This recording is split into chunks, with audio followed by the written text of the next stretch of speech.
Hey guys, how's it going? I'm Kaiju Kid. In today's segment, we are going to learn how to make a movie in the game Little Big Planet. You guys have sent me lots of messages saying, hey, Kaiju, can you show me how to make a movie? And you know what? I would love to, but unfortunately, I'm limited on time. I have a full-time job, I've got a girlfriend, all this other boring life stuff that you don't want to know about or care about. So I thought it would be easier if I just made a how-to video, how to make a movie. You know what I'm talking about. Anyway, let's get started. So here we are at our profile. Well, this is my profile. We're just going to go on in to our moon where the magic is made. Look for a blank spot here. Maybe not there. How about there? Alright, we're going to go in there. As you guys know, this is a blank level, and this is where the magic is made. Now I'm going to show you how I go about making movies in Little Big Planet. I'm going to start from the very beginning. There's nothing in this level, see? It's blank. And I'm going to show you how to get started. So, first things you're going to need is, and let's look in our little tool bag here. You are familiar with your tool bag, right? That's where all your good stuff is, that's not material. It's, like your little logic and sensors and all that, those little doodads and stuff. What we're going to need, well, first of all, let me back up. Let's go to our goodies bag. Let's look in there, because we're going to need somewhere to stick our little tools on. And I'm going to go with holographic material. Oops, that's not holographic material, that's invisible material.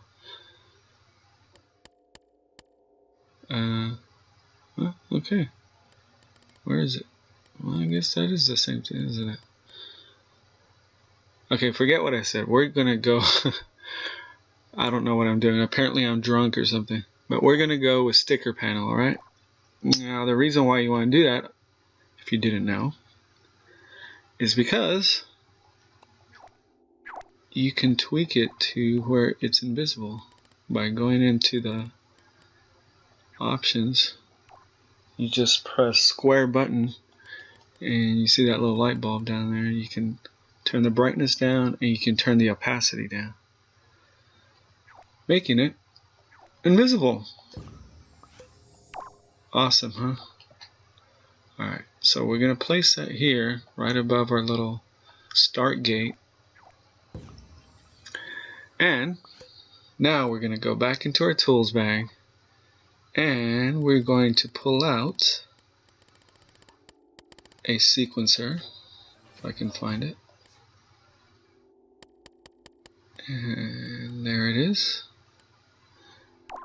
Pull out the sequencer. And a camera. Now, the kind of camera we're going to need is the kind that you actually make movies with, which is a movie camera. Duh! I'm just, specifying because there's 3 types there. And one of them is just to take snapshots, and the other one you use when you're making a playable level. And you don't want that. You want a movie camera. Just going to place one there. And I think that's enough to where I can start explaining things. So, the way things work is, when you're making a movie, is the method I use, and you can go about it different ways, but this is the most popular way, I think. You use a sequencer, and what a sequencer does is everything you put on this sequencer track right here, it's going to play it in order once the player walks by it or activates it. I'll show you this right now. Actually, let me take this camera off real quick. Put it down here. So when you activate the sequencer, see that little line there? Basically what it does is that little line, that's your play line. And as it scrolls across the sequencer, it activates whatever is in that stripe. So if you were to have a camera here, and when that line passes over it, it's going to activate that camera, and whatever that camera is pointed at, that's what's going to show up on the screen. Make sense? I hope so. So when you have one camera on this stripe, and then you have another camera on this stripe, as the line scrolls by, it's going to activate the first one, and then when it gets to the next stripe, it's going to activate the second one, and that's how scenes transition. So let's go ahead and do that. Let's put a movie camera there. And then I'm going to clone that camera and put another one here, just to get us started. Everybody with me so far? I hope so. Alright, so excuse me. So we got these cameras here, and we got our sequencer. One of the first tweaks you're going to do to your sequencer to set things up is you're going to go into its settings, and it has a trigger radius so that it can trigger when players walk by it or approach it. You're going to want to make that wider, and you're going to want to situate your sequencer in front of this start gate.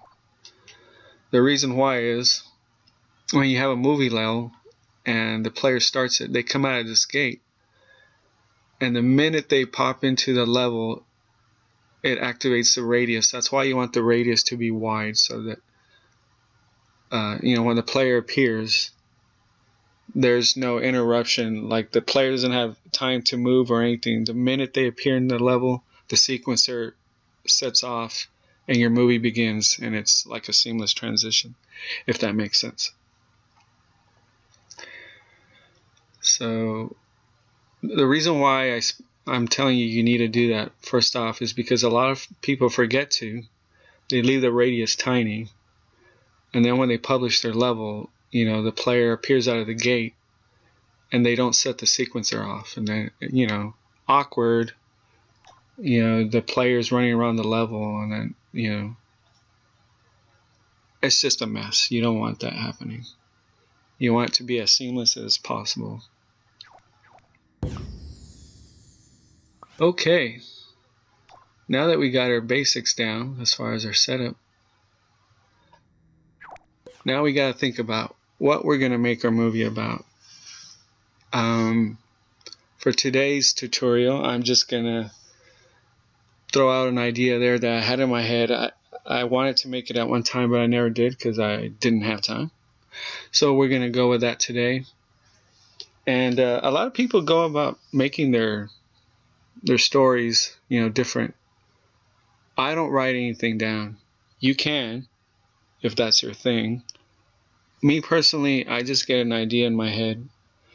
I just try to think of a beginning, a middle, and the end.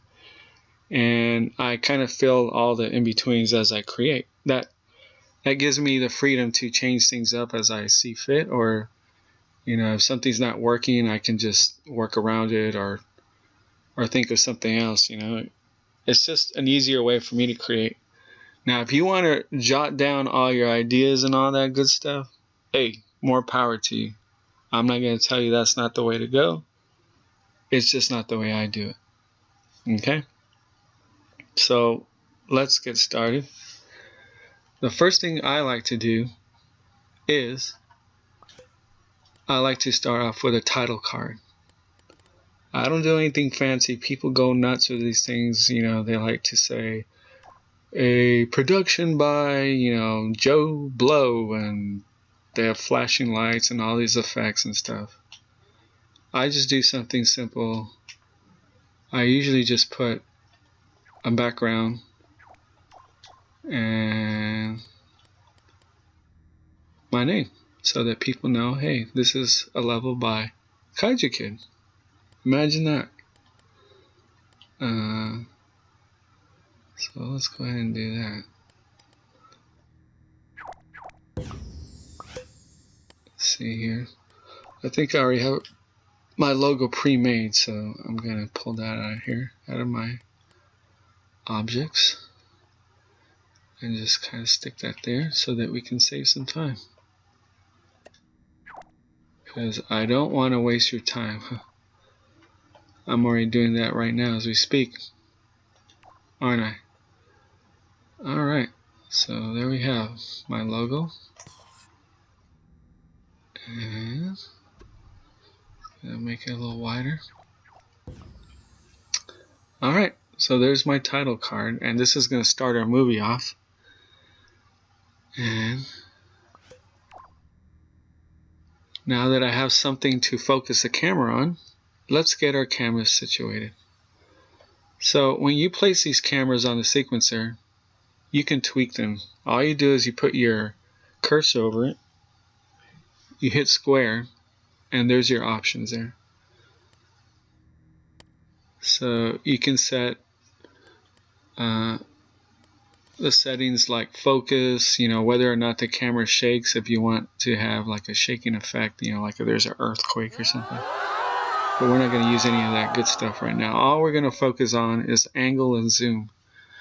And what these do is they let you choose where the camera is going to be pointed at in the level, and you can point it anywhere in the level. That's what's awesome about this. No matter where the camera is, you can move it to any spot in the level. So you don't actually have to have the camera close to where you want it. You can just move it around, see? And I'm going to point it at this logo here. Now, if I just started the movie with my logo like that, it'd be a little boring. So what I'm going to do is I'm going to point it up a little bit, or right above, zoom it in a little bit, and bam, that's my first shot. See, it's just blue right there.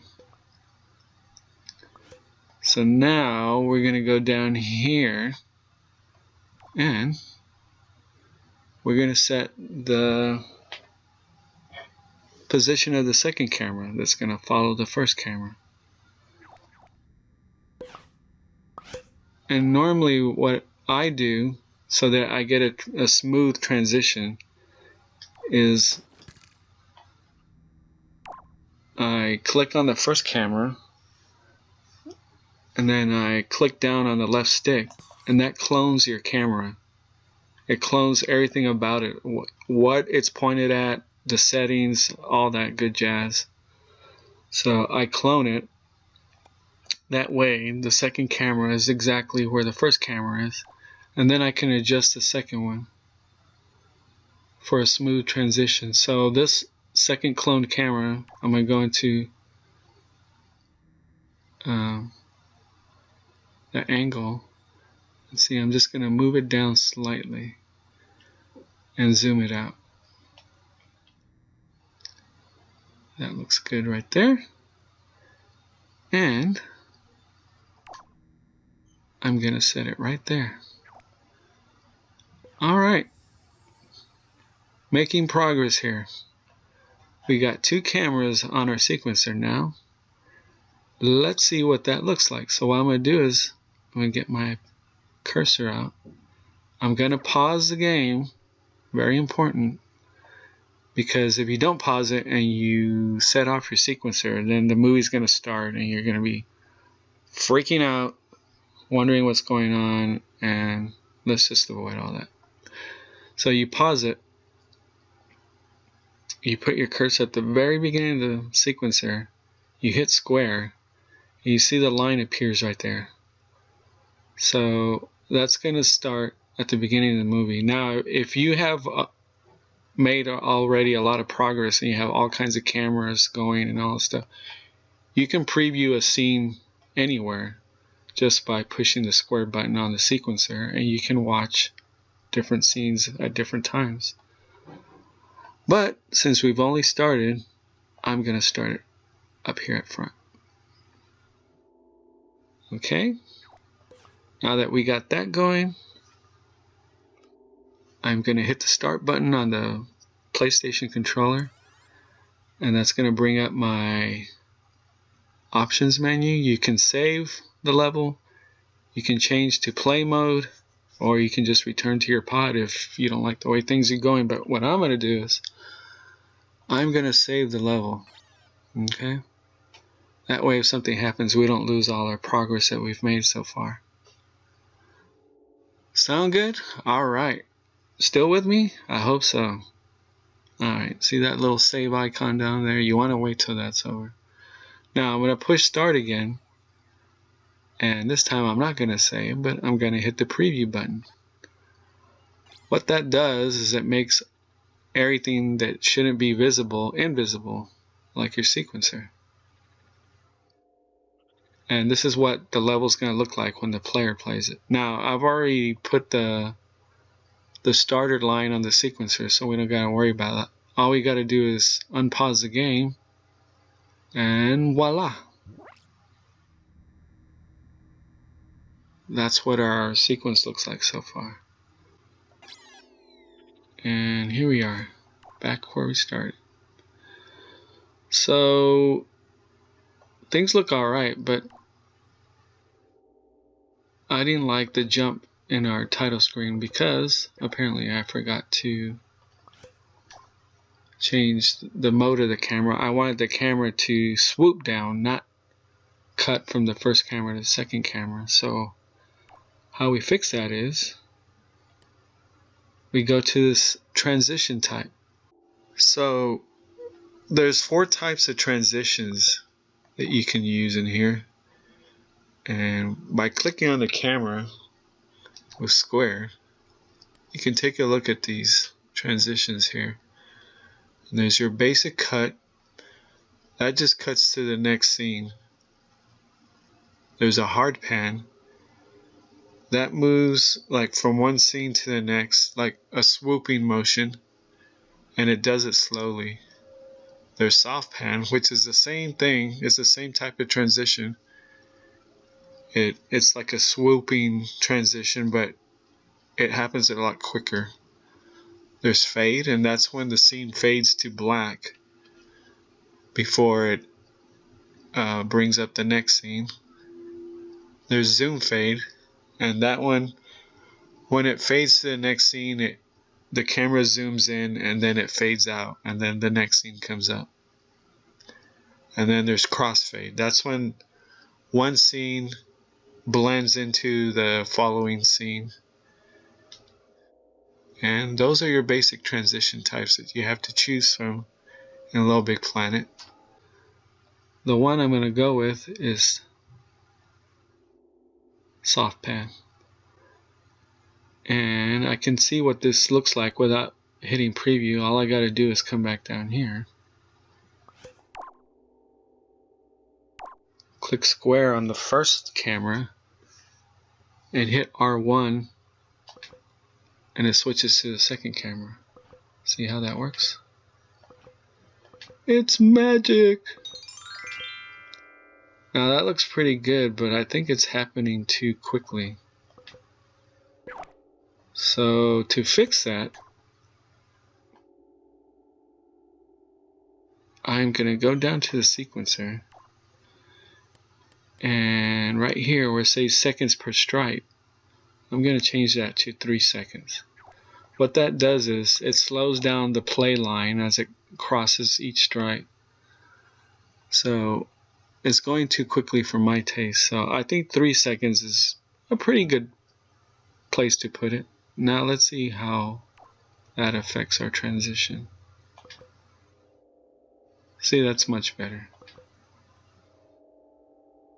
but I think I still want it a little slower for a more dramatic effect. So what I'm going to do is I'm going to elongate the first camera so that it's over the second one a little longer.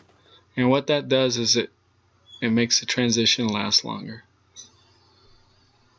before it switches to the second camera. So let's try that now.